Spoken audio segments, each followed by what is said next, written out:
తెలంగాణలో మున్సిపల్ ఎన్నికలకు సర్వం సిద్ధం చేశారు. 116 మున్సిపాలిటీలు, 7 కార్పొరేషన్లకు ఈ నెల 11న పోలింగ్ నిర్వహిస్తారు. 11న ఉదయం 7 గంటల నుండి సాయంత్రం 5 గంటల వరకు పోలింగ్ జరగనుంది. రాష్ట్ర ఎన్నికల కమిషనర్ రాణి కుముదిని ఏర్పాట్లను పర్యవేక్షిస్తున్నారు. 13న ఫలితాలు వెలువడనున్నాయి.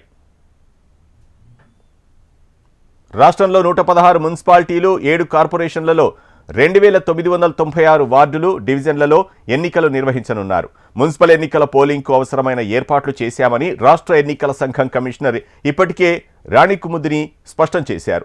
రాష్ట్రంలో ఒకే విడతలో మున్సిపల్ పోలింగ్ జరగనుంది. ఫిబ్రవరి 11న మున్సిపల్ ఎన్నికల పోలింగ్ జరగనుంది. ఉదయం 7 గంటల నుండి సాయంత్రం 5 గంటల వరకు పోలింగ్ నిర్వహిస్తారు. ఫిబ్రవరి 13న కౌంటింగ్ ఫలితాలు వెల్లడిస్తారు. మున్సిపాలిటీలు, కార్పొరేషన్లలో మొత్తం 52,43,023 మంది ఓటర్లు పోలింగ్లో పాల్గొననున్నారు. ఎన్నికల నిర్వహణకు మొత్తం 8,195 పోలింగ్ స్టేషన్లు ఏర్పాటు చేస్తున్నారు. మున్సిపల్ ఎన్నికల కోసం 16,031 బ్యాలెట్ బాక్సులు, కౌంటింగ్ తర్వాత బ్యాలెట్ బాక్సులను భద్రపరిచేందుకు స్ట్రాంగ్ రూమ్లు 137, కౌంటింగ్ సెంటర్లు 136 ఏర్పాటు చేస్తున్నట్లు కమిషనర్ రాణి కుముదిని తెలిపారు.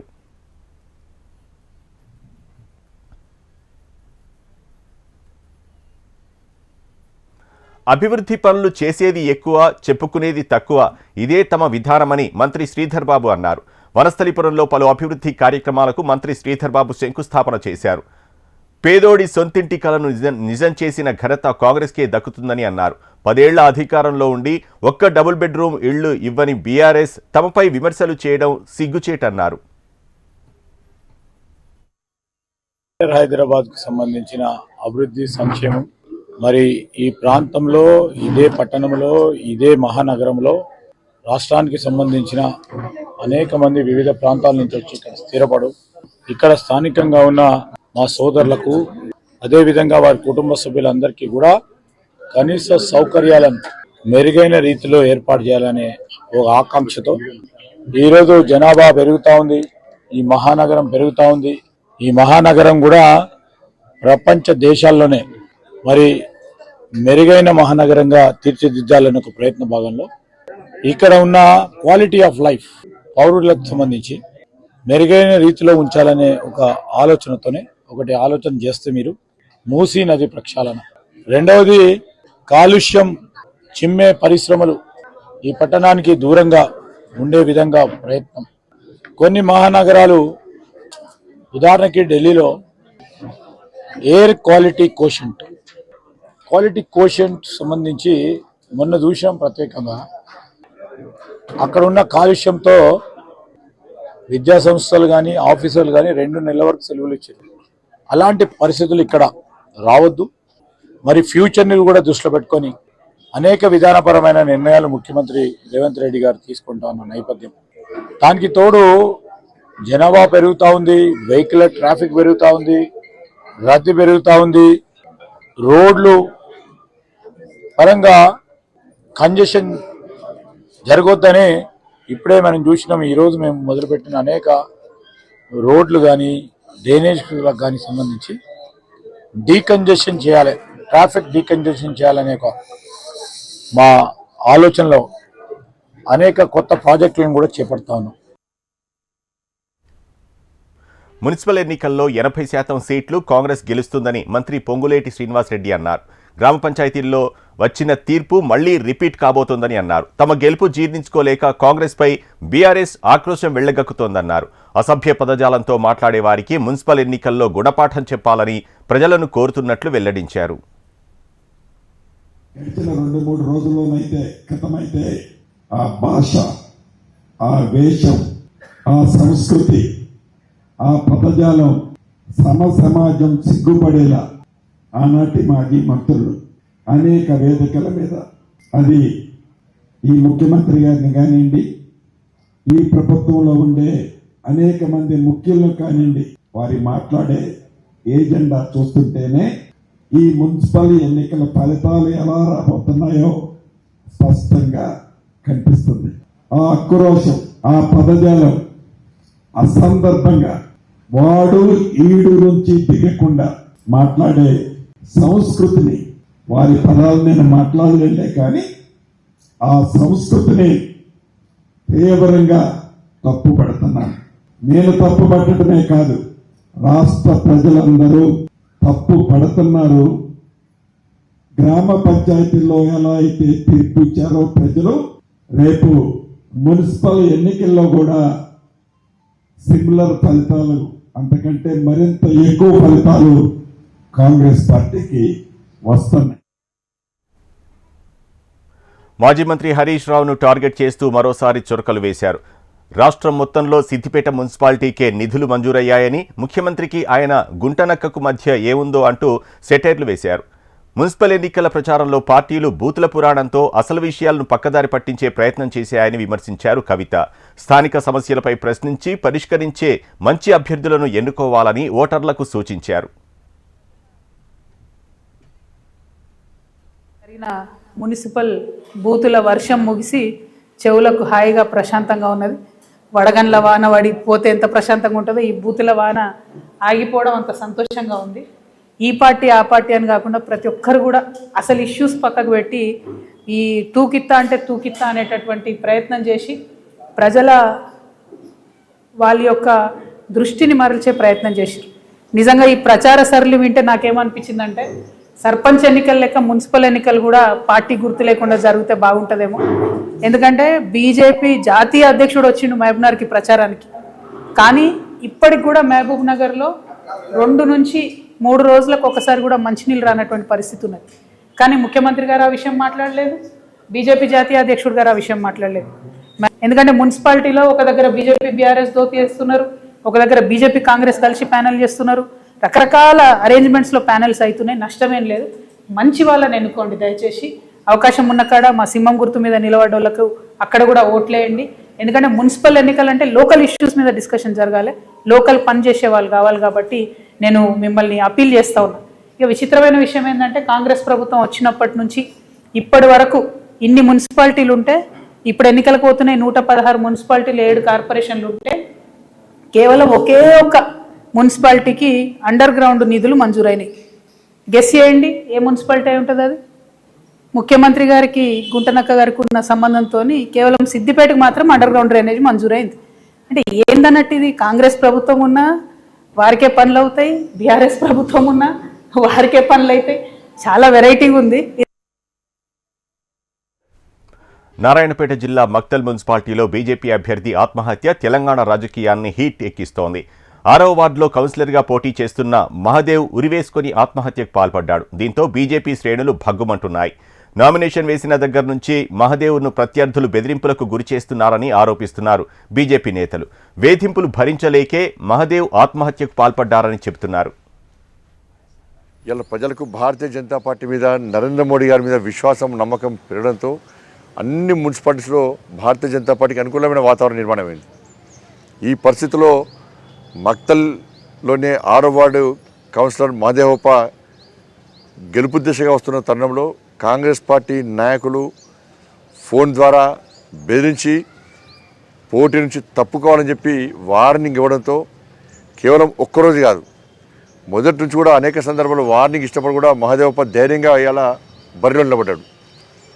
అయినప్పుడు కూడా ఒత్తిడికి తట్టుకోలేక, వేధింపులకు తట్టుకోలేక ఇవాళ ఆయన ఆత్మహత్య చేసుకోవడం జరిగింది.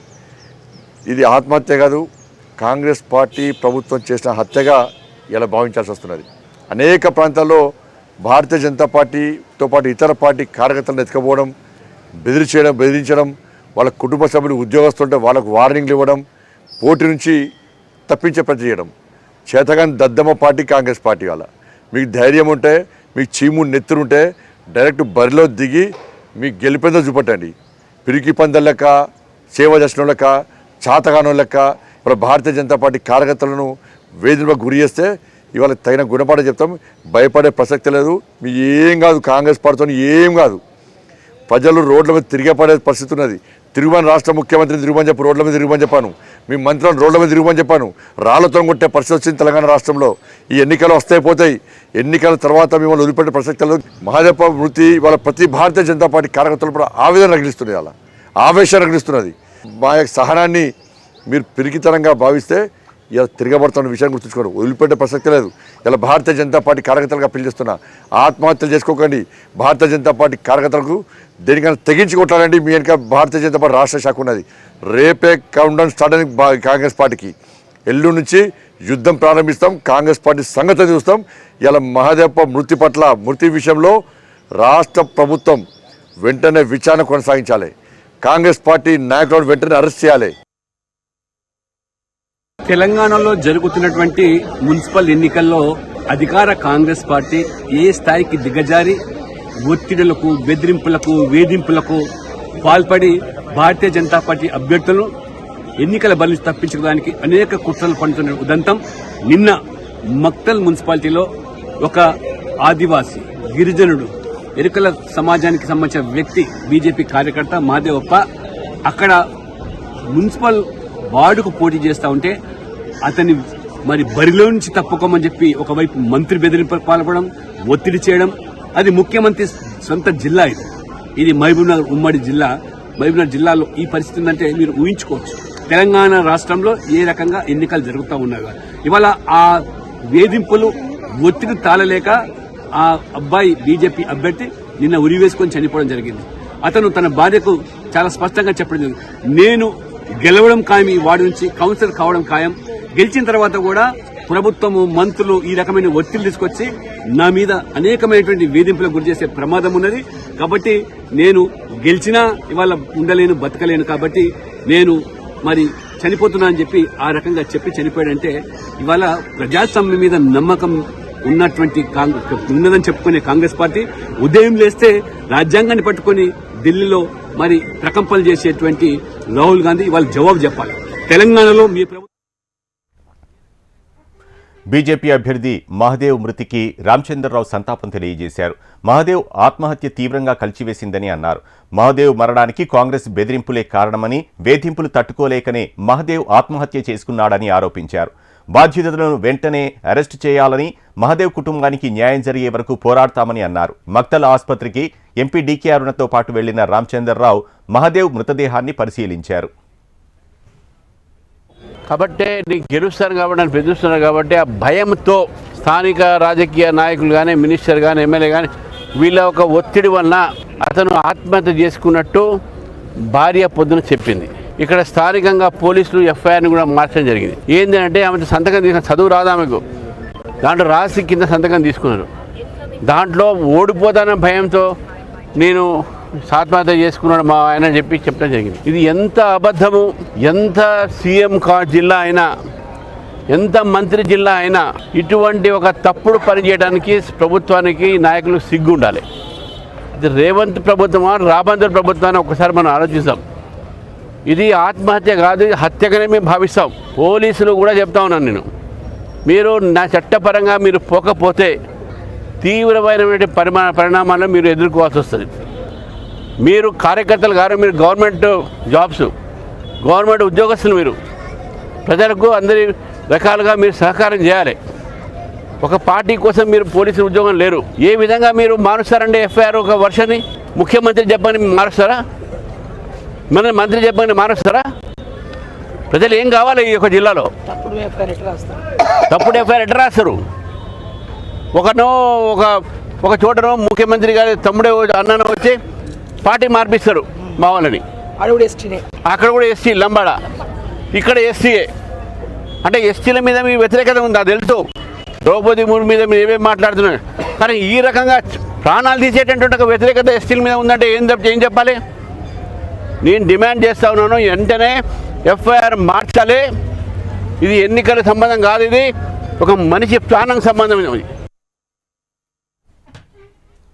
మక్తల్ మున్సిపాలిటీలో మహదేవప్ప ఆత్మహత్య బాధాకరమన్నారు మంత్రి వాకిటి శ్రీహరి. ఘటనపై పోలీసు అధికారులు దర్యాప్తు జరపాలని కోరారు.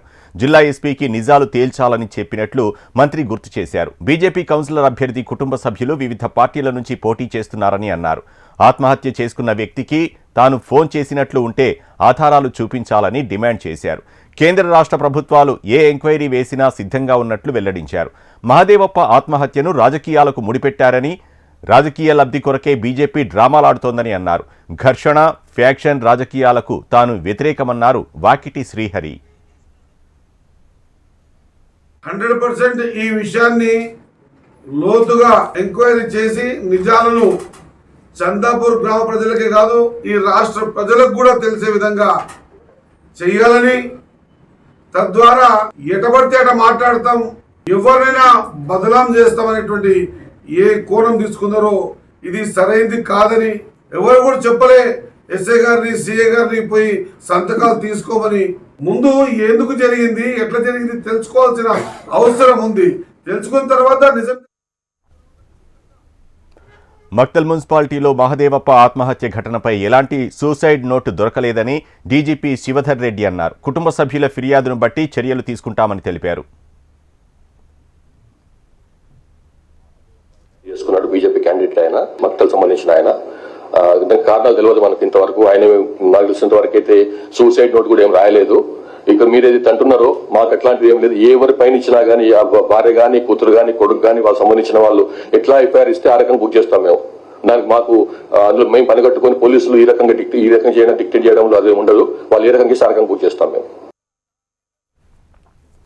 కృష్ణానది జలాలను పక్క రాష్ట్రం ఏపీ దోచుకుపోతుంటే సీఎం రేవంత్ రెడ్డి మొద్దు నిద్రపోతున్నారని ఆరోపించారు మాజీ మంత్రి హరీష్ రావు.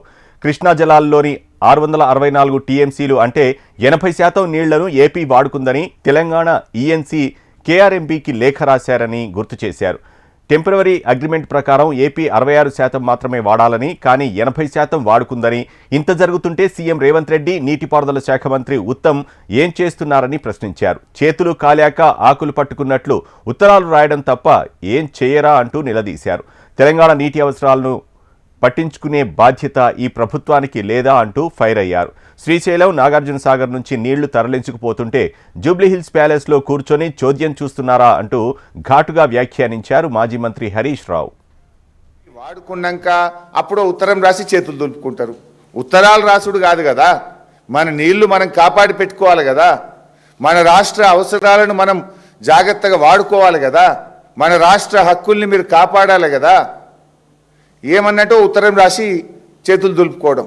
అటు శ్రీశైలం నుంచి ఇటు నాగార్జున సాగర్ నుంచి రెండు వైపులా ఆంధ్రప్రదేశ్ నీళ్లు తరలించుకుపోతుంటే ఈ ప్రభుత్వం కళ్ళు మూసుకొని కూర్చున్నది. మరి మన పరిస్థితి ఏంది? ఇప్పుడు మనకు వాస్తవానికి ఇప్పుడు ఎండలు ముదురుతూ ఉన్నాయి. మనకు నాగార్జున సాగర్ ఎడమకాలు ఆయకట్టు ఉంది, మాధవరెడ్డి గారి ప్రాజెక్ట్ ఉంది, మనకు ఏఎంఆర్ ప్రాజెక్ట్. అదేవిధంగా హైదరాబాద్ త్రాగునీటి అవసరాలు ఉన్నాయి, దక్షిణ తెలంగాణ తాగునీటి అవసరాలు ఉన్నాయి. వీటన్నిటికీ నీళ్లు ఉండద్దు. రేపు మొత్తం ఖాళీ అయిపోతుంది. అటు శ్రీశైలం ఖాళీ అవుతుంది, ఇటు నాగార్జున సాగర్ ఖాళీ అయిపోతుంది. మన రాష్ట్ర హక్కుల్ని కాపాడుకొని నీళ్లు కాపాడుకొని ఈ ఎండాకాలం అంతా కూడా ఇటు పంటలకు, అటు త్రాగునీటికి, ఇటు పారిశ్రామిక అవసరాలను, మన రాష్ట్ర అవసరాలను కాపాడుకునే బాధ్యత ఈ రాష్ట్రానికి లేదా? ప్రధాని మోదీ వచ్చి మోరీలు శుభ్రం చేస్తారా అన్న సీఎం రేవంత్ కామెంట్స్కు కౌంటర్ ఇచ్చారు కేంద్ర మంత్రి కిషన్ రెడ్డి. మున్సిపల్ మంత్రిగా ఉన్న సీఎం రేవంత్ మోరీలు శుభ్రం చేస్తారా అని ప్రశ్నించారు. కేంద్ర ప్రభుత్వ నిధులతోనే నేడు గ్రామీణ, పట్టణ ప్రాంతాల అభివృద్ధి జరుగుతోందని అన్నారు. గత 2.5 ఏళ్లలో కాంగ్రెస్ ప్రభుత్వం ఏ మున్సిపాలిటీలకు ఎంతెంత నిధులు కేటాయించిందో చెప్పాలని సవాల్ విసిరారు కిషన్ రెడ్డి. మోడీ గారికి ఏం సంబంధము? మోడీ గారు ఏమైనా వచ్చి మోరీలు సాఫ్ చేస్తారంటారు. నేను ముఖ్యమంత్రి గారిని అడుగుతా ఉన్నాను, మీరేమైనా మోరీలు సాఫ్ చేస్తారా? మీరు మున్సిపల్ మంత్రి కదా, ముఖ్యమంత్రి కదా, మీరు చేస్తారా? మరి మోరీలు సాఫ్ చేయకపోయినా మోరీల సాఫ్ విషయంలో స్వచ్ఛ భారత్ పేరు మీద దేశమంతా కూడా ప్రజలను చైతన్యం చేసినటువంటి వ్యక్తి. ఈ మున్సిపల్ ఎన్నికలకు కేంద్ర ప్రభుత్వానికి ఏం సంబంధం అంటాడు ఆయన? బరాబర్ సంబంధం ఉంది. ఇదో గ్రామీణ ప్రాంతాల్లో కానీ పట్టణ ప్రాంతాల్లో కానీ కేంద్ర ప్రభుత్వ నిధులు మాత్రమే ఖర్చు అవుతా ఉన్నాయి. రేవంత్ రెడ్డి తెలంగాణ సీఎం రేవంత్ రెడ్డికి కేంద్ర మంత్రి బండి సంజయ్ బహిరంగ లేఖ రాశారు. రిటైర్డ్ ఉద్యోగుల బెనిఫిట్స్ చెల్లించకుండా మానసిక వేదనకు గురి చేస్తున్నారని ఆగ్రహం వ్యక్తం చేశారు. రిటైర్డ్ అయ్యి 2 ఏళ్లైనా బెనిఫిట్స్ బకాయిలను చెల్లించకపోవడం దుర్మార్గంగా అభివర్ణించారు. తెలంగాణ ప్రభుత్వ నిర్లక్ష్యం కారణంగా 61 మంది రిటైర్డ్ ఉద్యోగులు తనువు చాలించారని, రిటైర్డ్ ఉద్యోగుల చావులకు మీ బాధ్యత లేదా అని ఫైర్ అయ్యారు. ప్రభుత్వ ఉద్యోగులు, రిటైర్డ్ ఉద్యోగులు రాష్ట్ర ప్రభుత్వ దృష్టిలో ప్రాధాన్యత లేని కేటగిరీగా భావిస్తున్నారా అని ప్రశ్నించారు. వారికి చెల్లించాల్సిన బకాయిలు చెల్లించకపోతే హైదరాబాద్ నడిబొడ్డున దీక్ష చేస్తారని బండి సంజయ్ సీఎం రేవంత్ రెడ్డిని హెచ్చరించారు. ఎఫ్ఎస్ఎల్ అగ్ని ప్రమాదంపై విచారణ కొనసాగుతుందని డీజీపీ శివధర్ రెడ్డి క్లారిటీ ఇచ్చారు. సర్వర్ రూమ్ దగ్ధమైన బ్యాకప్ కోసం చూస్తున్నామని అన్నారు. ఓటుకు నోటు కోసం ఫైల్స్ తగలబడ్డాయనేది అవాస్తవమని చెప్పారు. 2021లోనే ఓటుకు నోటు ఫైల్స్ కోర్టుకు అందజేసినట్లు తెలిపారు. ఫోన్ ట్యాపింగ్ కేసులో కూడా రిపోర్ట్ ఇచ్చినట్లు, 7 ఫైళ్లకు సంబంధించిన డేటా రిట్రీవ్ చేస్తున్నట్లు డీజీపీ శివధర్ రెడ్డి చెప్పారు. అన్ఫార్చునేట్లీ తెలిసి తెలవక స్టేట్మెంట్లు ఇచ్చిండ్రు. ఏది అందులో ఏదో పాత కేసు చాలా కీలకమైనటువంటి కేసు సంబంధించినటువంటి అవన్నీ పోయినాయని చెప్పి ఇది టోటల్లీ ఫాల్స్. అది అట్లాంటిది ఏం పోలేదు. మొత్తం ఏదైతే ఆ పర్టికులర్ కేసు 2015లో అయినటువంటి కేసు సంబంధించినటువంటి కేసు మెటీరియల్ ఉందో అది 2021 కల్లా మొత్తం ఎంటైర్ మెటీరియల్ కోర్టు పంపించినాము. ఎఫ్ఎస్ఎల్ లో ఆ కేసు సంబంధించినటువంటి మెటీరియల్ ఏం లేదు. అది తప్పుగా పనిగట్టుకొని పోలీసులను బద్నాం చేయటమో లేకపోతే ఒక మిస్రిప్రజెంటేషన్ చేయటమో, ప్రజల్ని మిస్లీడ్ చేసే ప్రయత్నం చేస్తున్నారు కొంతమంది. అది పూర్తిగా తప్పు. మా దగ్గర ఆ కేసు సంబంధించినటువంటి 2015 జరిగినటువంటి ఆ కేసు సంబంధించినటువంటి మెటీరియల్ మా దగ్గర ఏది లేదు. Entire material. LB Nagar MLA Sudheer రెడ్డిపై మధు యాష్కి గౌడ్ ఘాటు వ్యాఖ్యలు చేశారు. నియోజకవర్గంలో కాంగ్రెస్ చేస్తున్న అభివృద్ధి పనులు చూసి ఓర్వలేక ప్రజాప్రభుత్వంపై సీఎం, మంత్రులపై అనుచిత వ్యాఖ్యలు చేయడం సరికాదన్నారు. ఎమ్మెల్యే సుధీర్ రెడ్డి బెదిరింపులకు ఎవరూ భయపడరని, జాగ్రత్తగా నడుచుకోవాలని మధు యాష్కి గౌడ్ హెచ్చరించారు. ఇక్కడ ప్రజాప్రభుత్వం ప్రజాస్వామికంగా పనిచేసే నాయకులు ఉన్నారు. వెళ్ళిపోవటం లెక్క చేయకుండా పనిచేస్తున్న నాయకులు ఇక్కడ. ఇవాళ ఎంతటి ఒత్తిడి ఉన్నా కూడా పరిచిన నాయకత్వం ఇక్కడ ఉంది. మహేందర్ అన్న నిజామాబాద్ చదువుకోవడం అక్కడికి అగ్రికల్చర్ ప్రెసిడెంట్ అయిన నిజామాబాద్. ఏపీ సీఎం చంద్రబాబు ఢిల్లీ పర్యటనలో ఫుల్ బిజీగా గడుపుతున్నారు. కేంద్ర మంత్రులతో వరుస భేటీలు నిర్వహిస్తున్నారు. ఏపీ సీఎం చంద్రబాబు శివరాజ్ సింగ్ చౌహాన్తో భేటీ అయ్యారు. ఏపీలో వ్యవసాయం సహా అనుబంధ రంగాల అభివృద్ధికి తీసుకుంటున్న చర్యలపై కేంద్ర మంత్రితో సీఎం చర్చించారు. అనంతరం కేంద్ర హోంమంత్రి అమిత్ షాతో భేటీ అయ్యారు. రాజధాని అమరావతికి చట్టబద్ధత వ్యవహారంపై ఆయనతో చర్చించినట్లు సమాచారం. కేంద్రం నుంచి రాష్ట్రానికి రావాల్సిన నిధులు, వివిధ ప్రాజెక్టులకు అనుమతులు తదితర అంశాలపై నిర్మలా సీతారామన్తో చర్చించారు. రేపు ఉదయం 10 గంటలకు ఏపీ అసెంబ్లీ సమావేశాలు ప్రారంభం కానున్నాయి. 10:30కి ఉభయ సభలనుద్దేశించి గవర్నర్ నజీర్ ప్రసంగించనున్నారు. సుమారు గంట సేపు స్పీచ్ ఉండే అవకాశం ఉంటుంది. అనంతరం బీఏసీ సమావేశం జరగనుంది. అసెంబ్లీ సమావేశాల నిర్వహణకు సంబంధించి ప్రధానంగా చర్చించనున్నారు. 20 రోజుల పాటు అసెంబ్లీ సమావేశాలు జరిగే అవకాశం ఉంది. ఈ నెల 14న 2026-27కు సంబంధించిన బడ్జెట్ను ఆర్థిక మంత్రి పయ్యావుల కేశవ్ ప్రవేశపెట్టనున్నారు. శ్రీశైల క్షేత్రంలో భక్తుల రద్దీ, శివస్వాములపై లాఠీచార్జ్ వివాదాల నేపథ్యంలో సీఎం చంద్రబాబు సమీక్ష నిర్వహించారు. ఢిల్లీ నుంచి మంత్రులు, సీఎస్, డీజీపీలతో రివ్యూ చేశారు. జిల్లా అధికారులు శ్రీశైల క్షేత్రంలో తీసుకున్న చర్యలను సమీక్షించారు. మంత్రులు ఆనం, అనిత భక్తులకు చేయాల్సిన ఏర్పాట్లను పర్యవేక్షించాలని ఆదేశించారు. భక్తులకు వసతి కల్పించడంపై ప్రత్యేక శ్రద్ధ తీసుకోవాలన్నారు. దీక్షలు వేసుకొని కష్టపడి ఆలయానికి చేరుకునే భక్తులను అగౌరవపరిచేలా ఎవరూ వ్యవహరించవద్దని అధికారులకు సూచించారు సీఎం చంద్రబాబు. శివరాత్రికి ఇబ్బందులు జరగకుండా అన్ని విభాగాలు సమన్వయంతో పనిచేయాలని అన్నారు. విశాఖపట్నంలో మెట్రో రైల్ ప్రాజెక్టుకు కేంద్ర ప్రభుత్వం గ్రీన్ సిగ్నల్ ఇచ్చింది. ఢిల్లీ పర్యటనలో సీఎం చంద్రబాబుకు కేంద్ర మంత్రి మనోహర్ లాల్ ఖట్టర్ స్వయంగా ఈ విషయాన్ని చెప్పారు. విశాఖ, విజయవాడలో మెట్రో రైల్ ప్రాజెక్టుల నిర్మాణానికి ఏపీ ప్రభుత్వం ప్రతిపాదనలు పంపింది. ఈ నేపథ్యంలో విశాఖ మెట్రోకు పచ్చజెండా ఊపినట్లు సీఎం చంద్రబాబుకు కేంద్ర మంత్రి తెలిపారు. తిరువనంతపురం కార్పొరేషన్లో బీజేపీ ఘన విజయం సాధించింది. బీజేపీ తొలిసారి మేయర్ పీఠం కైవసం చేసుకుంది. 56 మంది కార్పొరేటర్లు కేరళ కంచుకోటను బద్దలు కొట్టి కాషాయ జెండాను ఎగురవేశారు. తిరువనంతపురం మేయర్ వివి రాజేష్, కార్పొరేటర్లు విజయోత్సవ యాత్ర చేపట్టారు. ప్రధాని మోదీ ఆహ్వానంతో కేరళ ఎక్స్ప్రెస్ రైల్లో ఢిల్లీకి పయనమయ్యారు. కల్తీ వ్యవహారంపై పెద్దజీయర్ స్వామి విడుదల చేసిన లేఖపై టీటీడీ మాజీ చైర్మన్ భూమన కరుణాకర్ రెడ్డి తీవ్ర అభ్యంతరం వ్యక్తం చేశారు. అధికారుల ఒత్తిడితోనే స్వామీజీ లేఖ రాశారని, లడ్డు విషయంలో సిట్ నివేదిక వచ్చాక కూడా కూటమి ప్రభుత్వం విషప్రచారం చేస్తోందని ఆరోపించారు. చంద్రబాబు క్షుద్ర రాజకీయాలకు ఆధ్యాత్మిక ప్రముఖులు నలిగిపోతున్నారంటూ భూమన కరుణాకర్ రెడ్డి మండిపడ్డారు. రెడ్ బుక్ రాజ్యాంగం ఇప్పుడు పెద్దజీయర్ మఠాన్ని కూడా కబళించిందని భూమన అన్నారు.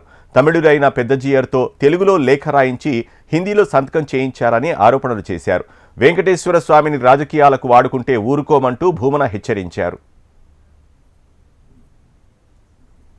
బాబ్రీ మసీద్ పునర్నిర్మాణంపై ఉత్తరప్రదేశ్ సీఎం యోగి ఆదిత్యనాథ్ సంచలన వ్యాఖ్యలు చేశారు. బాబ్రీ మసీద్ పునర్నిర్మాణం సాధ్యం కాదని తేల్చి చెప్పారు. దీనికి భిన్నంగా ఊహించే వారి కలలు ఎప్పటికీ నెరవేరవని స్పష్టం చేశారు. బారాబంకీలో జరిగిన బహిరంగ సభలో యోగి మాట్లాడారు. తాము రామ్లల్లా కోసం వస్తామని చెప్పినట్లు గుర్తు చేశారు. అదే చోట దేవాలయం నిర్మిస్తామని చెప్పి మాట నిలబెట్టుకున్నామని తెలిపారు.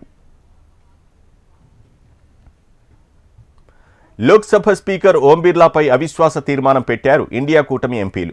సభలో బీజేపీ రూల్స్ అమలు చేస్తున్నారని ఆగ్రహం వ్యక్తం చేసిన విపక్ష ఎంపీలు లోక్సభ సెక్రటరీ జనరల్కు నోటీసులు అందించారు. ఈ నోటీసులపై 118 మంది ఎంపీలు సంతకాలు చేశారు. బీజేపీకి అనుకూలంగా స్పీకర్ వ్యవహరించారని మండిపడ్డారు. రాహుల్ ప్రసంగాన్ని అడ్డుకోవడంపై అభ్యంతరం వ్యక్తం చేసిన విపక్ష ఎంపీలు రాహుల్ మైక్ కట్ చేసి మరో సభ్యుడికి ఇవ్వడంపై అసంతృప్తి వ్యక్తం చేశారు. మాజీ ఆర్మీ చీఫ్ నరవణే బుక్పై స్పీకర్ తప్పుడు ప్రకటనలు చేస్తున్నారని, నరవణే బుక్ పబ్లిష్ అయినా కాలేదని సభలో స్పీకర్ మాట్లాడుతున్నారని మండిపడ్డారు. చైనా ఆక్రమణలు, యుఎస్ ట్రేడ్ డీల్పై సభలో చర్చ జరగకుండా అడ్డంకులు సృష్టిస్తున్నారని అన్నారు. ఈ క్రమంలోనే లోక్సభ స్పీకర్ ఓం బిర్లా కూడా కీలక నిర్ణయం తీసుకున్నారు. అవిశ్వాస తీర్మానంపై ఫలితం వచ్చే వరకు సభకు హాజరు కాకూడదని ఆయన నిర్ణయం తీసుకున్నారు. ఇక మార్చి 9న లోక్సభ స్పీకర్ ఓం బిర్లాపై అవిశ్వాస తీర్మానంపై చర్చ జరిగే అవకాశం ఉంది. లోక్సభలో ఫిబ్రవరి 4న చోటు చేసుకున్న అనూహ్య పరిణామాలకు సంబంధించిన వీడియోను కేంద్ర మంత్రి కిరణ్ రిజిజు ఎక్స్లో షేర్ చేశారు. ప్రధానమంత్రి నరేంద్ర మోదీ ప్రసంగానికి కొద్ది నిమిషాల ముందు కాంగ్రెస్ మహిళా ఎంపీలు ప్రధాని కూర్చునే స్థానానికి అత్యంత సమీపంలోకి దూసుకువెళ్లారు. అయితే ఆ సమయంలో కాంగ్రెస్ మహిళా ఎంపీలను ఆందోళన చేయకుండా అడ్డుకునేందుకు కేంద్ర మంత్రులు ప్రయత్నించారు. వారికి సర్ది చెప్పే ప్రయత్నం చేశారు. ఈ ఘటనపై వీడియో రిలీజ్ చేసిన కిరణ్ రిజిజు కాంగ్రెస్ పార్టీ తీరును తప్పుబట్టారు. వారి ఎంపీల దిగజారుడు ప్రవర్తనపై కాంగ్రెస్ గర్వపడుతోందని విమర్శించారు. కాంగ్రెస్ ఎంపీలను ఎదుర్కొనేందుకు మా ఎంపీలను అనుమతించి ఉంటే పరిస్థితి చాలా దారుణంగా ఉండేదని, సభా మర్యాదలు కాపాడటానికి తాము సంయమనం పాటించామని స్పష్టం చేశారు.